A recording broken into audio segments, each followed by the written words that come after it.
సింగరేణిలో ఏమైంది? 1600 కోట్ల బొగ్గు మాయం. వెనుక ఉన్న నిజాలేంటి? తెలంగాణ ఆర్థిక వ్యవస్థకు వెన్నెముక వంటిది సింగరేణి.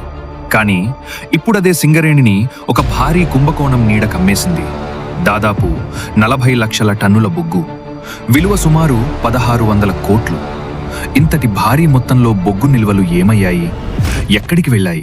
సింగరేణి స్టాక్ యార్డుల నుండి 40 లక్షల టన్నుల బొగ్గు కనిపించకుండా పోయిందని, ఇది ఒక పెద్ద స్కామ్ అని ప్రతిపక్షాలు ఆరోపిస్తున్నాయి. స్వయంగా కేంద్ర బొగ్గు శాఖ మంత్రి జి కిషన్ రెడ్డి రాష్ట్ర ముఖ్యమంత్రికి లేఖ రాస్తూ ఈ వ్యవహారంపై తక్షణమే విచారణ జరపాలని డిమాండ్ చేశారు. ఇప్పటికే సింగరేణికి రాష్ట్ర ప్రభుత్వం నుండి 51,500 కోట్ల రూపాయలకు పైగా బకాయిలు రావాల్సి ఉంది.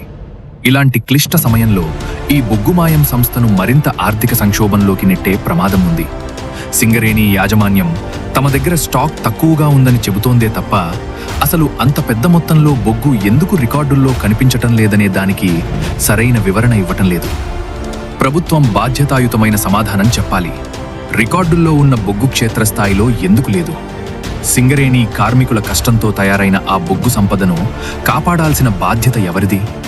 1600 కోట్ల ప్రజాధనం మాయమైతే కేవలం ప్రకటనలతో సరిపెడతారా, లేక నిజమైన విచారణ జ్యుడిషియల్ ఎంక్వైరీ చేపడతారా? మీరు ఏమనుకుంటున్నారు? ఇది కేవలం అకౌంటింగ్ తప్పిదమా, లేక ఉద్దేశపూర్వక కుంభకోణమా? కామెంట్లలో తెలియజేయండి.